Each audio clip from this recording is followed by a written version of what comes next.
All right, you maggots, listen up. When you work behind the counter and deal with customers, you learn to expect anything. Now, I'm working in the Radio Shack, and a woman comes in. She's like being shifty, like she's a spy. She comes in, I can't be seen, and she's going on like this. Maybe paranoid, delusional, or I don't know, she's just a little wacky. So she comes in, and she's got a handheld police scanner. And here's the story. She's dating a cop who's cheating on his wife, and she has to be very diplomatic, and the guy doesn't want her leaving her house. The cop doesn't want her leaving the house. And I don't want to know the cop's name because I knew the cops. And she has the police scanner, and it's not working right. So the guy that's working with me, he opens it up and takes it out. He starts testing the batteries. Now, what I do is I test one or two batteries that are low. That's it. The whole set has to be changed. They're alkaline, and he basically starts changing the ones that are weak, and he gives it back to her, and she leaves. But she'd give us more of the story. The boyfriend don't want her out of the house. Well, anyway, she goes back. About an hour later, she comes back, and the same thing. The guy that's working next to me, he takes the batteries out. He starts testing them. And he shows me one is reverse voltage. I said, I had told you that. You just don't, with alkaline batteries, when they first come out, you just don't, you put a set in, and when they go bad, you throw them out. You don't start testing them. And that's what this guy would do. And he'd always do these extra steps on stuff. And it was a screw up.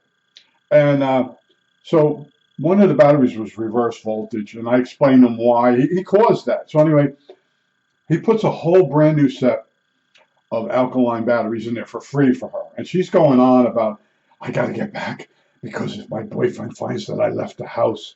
And her boyfriend's a cop. And the whole thing is bizarre. She leaves, and the next night she's back, and that guy's not there, and she's looking for him. And I'm running interference for him. I should have just let it play out. What a woman would say, yeah, the guy gave me a free set of alkaline batteries, but I didn't. I jumped in. I said, you know what maybe you should do? I got they used to have these little wall warts. Here's a wall wart. Is it in the frame? Wall wart. You plug it in the wall. It's a wart on the wall. It makes the wall look ugly. And Radio Shack had them in all different voltages, all different polarities. And I looked on the side of the scanner, and it had the little ring with the middle was minus. A lot of the ones made in the radios made in probably from 74 to 80 something. They used the middle of the barrel of the plug was ground backwards. You'd think the outer shield would be ground, the center would be hot, but it wasn't. So you try a power adapter. You look on the side. It tells you how many watts. And you plug it in. I said, look, here, use this. So she left. We got rid of her. So I'm working, and in comes this really good-looking woman, really well-dressed. And she's talking about she needs cassette tapes, and she's trying to figure stuff out. And I said, well, what's really going on? She says, well, you can't record over them twice. I said, what? She says, yeah, you want you to record over a cassette tape. That's it. And I'm like, and she had a bunch with her that were pre-recorded by somebody, and she thought she could use those for her dissertation. She was going for her doctorate or whatever. She was really good looking. She was at the college, and well, anyway, I'm looking at her, and I don't want. I'm in my mind. I'm like, the last time you explained to someone how you can record over a tape, they didn't like you. So I was in. Well, we're flashing back now to tech school. And one of the kids is talking to the teacher. He's teaching. And the kid says, yeah, you can't record over an 8-track tape. You can't reuse it once you tape on it. So I sort of kept quiet. When the teacher was done and we're having a break, I went over to the kid and I said, look, I said, do you have a 8-track recorder? He says, yeah. I said, bring me an 8-track. I'll show you something. So he brought me an 8-track, and I showed him there's a tab on there, and they break the tab off. And that prevents you from re-recording over the material. I said, just put a piece of tape over this. So he went home and tried it, and it worked. And he wasn't really happy that I showed him that. So now I got this woman She's going on and on and on. You can't record over a cassette tape. You can't go. So she had a whole box of tapes from other teachers or other colleagues that they gave her. They said, look, you reuse these. And she didn't understand what they were saying. So I picked up one of the tapes. I went over, I got a piece of Scotch tape, and I covered over. I said, look, you have to stretch this over this cutout. And then I did on two tapes, on two sides on the tape, and I put it in, and I pushed the button down and let her hear what's on the tape. Then I backed it up. I put my voice on it, went forward, and I showed her, and she was not happy. I showed her up. See, this is the problem that you run into with people, is sometimes they get mad because you showed them something. You didn't show them how stupid they are. You just showed them something they didn't know, and they get embarrassed. So I showed the woman this, and she says, well, I don't know how to thank you. I said, here, buy a couple cassette tapes, blanks. And she did, and then she left. And the manager's like, well, at least you turned it into a sale. I said, you see how unhappy she was when I showed her up? I said, or showed her. I didn't use the word show up anymore. But this is the stuff you go through. You think the person's going to leave and buy. You're the best salesman. You were so nice to me. I'm going to call the district manager up and tell him how great a salesman are. You never get that call, trust me. Now, another weird thing used to happen. If you're in anybody's store, somebody's going to come into that store and claim it's supposed to be another store. Now, they're going senile, of course. You're in the vacuum repair store, and there's a barber shop next door. And the guy walks up to the door, and there's two doors near each other. Instead of opening the barbershop door, he opens the vacuum repair store. He walks in, he cuts in front of the customers, and he starts yelling at you, "Where's the barber?" This is a 3-time-a-year occurrence. And after a while, you just laugh hysterically because the guy's never coming. He's too embarrassed to ever bring his vacuum back there again. So I just got to the point where I would just laugh in the guy's face. But that was one. Then the one time we're in the Radio Shack, and the manager's up in the front, and he was forever squirting stuff on the countertop and wiping it down. And guy walks in and he looks at him. He goes, "Where's the pet department?" And my manager says, "What? Where's the pet department?" And the guy starts walking around the Radio Shack. "Where's the pet department?" Of course, he was going senile, and he was there was no store with a pet department, probably within 5 miles of the place. And he just kept walking around the store. "Where's the pet department? Where's the pet department?" And then finally he left and drove off. And then the running gag would be when something weird was happening in the Radio Shack, he'd just go, "Where's the pet department? Where's the pet department? Where's the pet department?" Oh my God! And then the other one, friend, I had several friends that had hardware stores, and I would hang out in them. And the one hardware store, Mrs. Schaefer owned it for probably 50 years. Her family, and old timers would come in with a jug, a glass gallon jug from like the 20s with the handle on it. You put your fingers through the handle. They come in with that, and they say. And they always cut ahead of a customer. If there's a customer at the tent, they push them out of the way. And they try to hand you the jug, and they say, "I need a gallon of turpentine," or "I need a gallon of gasoline." And you try to tell them you can't sell it that way anymore. "I just bought it from Mrs. Schaefer the other day." Now Mrs. Schaefer's dead 6 years. Well, it must have been her ghost because she's dead for 6 years. Now they argue with her that she hasn't been dead for 6 years. Well, how long has she been dead? She's dead 6 years. And the hardware store actually closed down. There was a problem with the family and that. And then a year or so later, it opened back up. So it wasn't like Mrs. Schaefer had just died. Okay, she was gone 6 years. So there was 6 plus 1 year it was closed. Anyway, she's gone. But this guy, in his mind, he was just there. He just bought a gallon of turpentine, and she put it in that bottle for him. And you couldn't do that. I don't know, in the late 80s, you couldn't actually pour liquids in certain hardware stores unless you had certain insurance, fire extinguisher. There was a whole thing that went with it. But there are people come in, and some of the stores on the ridge there, they had gas pumps in front of them. And they would come in with a container, and they thought you still had the gas pump. Oh, it was, and you try them, and they get mad at you, because now they realize they messed up. and they're never coming back again. They go out the door, that's it. And that's some of the funny stuff that goes on in there. I told you once before, guy will come in and he'll claim that he has a light bulb in his hand, a little light bulb for the car or whatever, and he shows it to you, and he says, "I need 5 of these." And you go get the 5 of them, and you bring them back, and you ring it up, and the guy, they're $1 each, and the guy goes, "No, I ain't paying that." He says, "The place down the street's got them for 49 cents."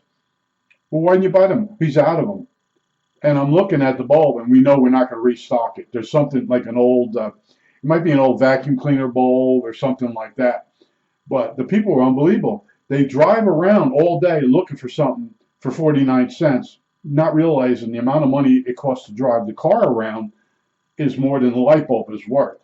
But it's so amazing when you deal with the public, and it's always something wackadoodle, and they're always older, and they get mad at you right away. They come in through the door, and they walk up to the front counter, and they don't care who's in the way or who's being waited on, and they go, "I need that thing for the toilet bowl."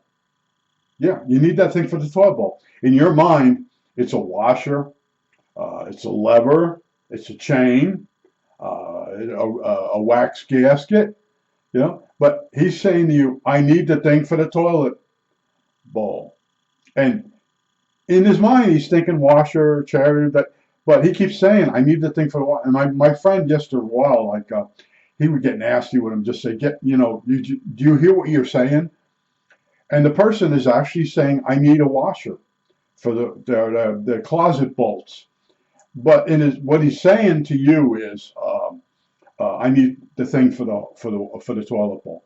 And I do that. If you notice my videos, sometimes I'll say one word. Like the other day, I said 12SK7 clearly in my head, and what came out was 6SK7. See, as you get older, it's a type of senility. That's why nobody older than 70 should be president of the United States. I don't care who they are. That's what we got going on here. That's where I'm at now. Both those candidates are too old. They're both starting to have dementia, cognitive decline. I know I have it. I have senior moments. When you run in the United States, you shouldn't have any senior moments. That's where I'm at that. But when you're in a store, you can count on that happening at least once a month. Somebody will come in, and they're saying to you one thing, but they're thinking something else. And you try to calm them down and go, no, they get aggravated with you. You're the dummy. They keep saying, "I need that thing. I need that thing. I need that thing," and you can't stop them. And then one of the funniest ones is a woman. She's washing her windows in her house, and she breaks that long. There's a long pole that hangs down from a shade, and you turn that little pole. It's a plastic pole. It's six-sided, and you turn it with your fingers, and the shade tilts.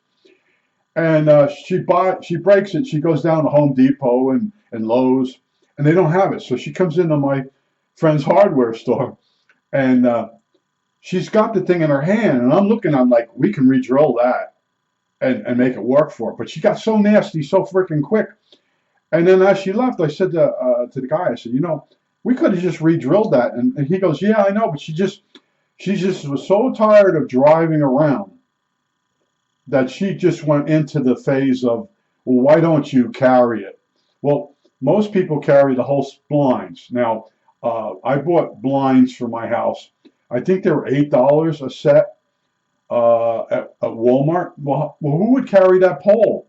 Now, if you had several sets of blinds that you replaced, you would save one of those poles or sticks, whatever you want to call them, and have an extra one. But this woman must have thrown extra ones out, or this was the first time she had those kind of blinds. And she was loaded for bear, they call it, when she come through the door. And there was no pleasing her. And I tried, man. I was gonna say to her, "Look, I can drill another hole. You go home, just put it back over the hook, and you're all set." No, she went down the road of let's piss you two off real fast. And we didn't really say anything. She was just coming through the door. She was already upset that and then she's telling us all the places she went to, and she wouldn't shut up to let us tell her we could help her. But that's the way it started going in that hardware store. People were getting more and more frustrated with the fact that You buy a kitchen faucet, and then you need the parts for it, and they don't sell it. They want you to buy a whole new faucet again. And that's at the end of my friend's hardware store. That's what was going on. And the dealers that were selling to him all went out of business.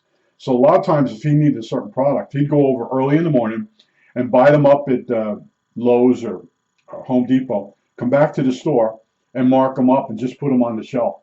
For the people that just want to real quick go into a store, grab a roll of masking tape or duct tape, and get the back in the car and go back to the job, rather than going all the way out to the Meadowlands in the car, parking, walking all the way into a Lowe's, getting the duct tape, standing in a line, paying for it, coming out, getting all the way back, driving all the way back.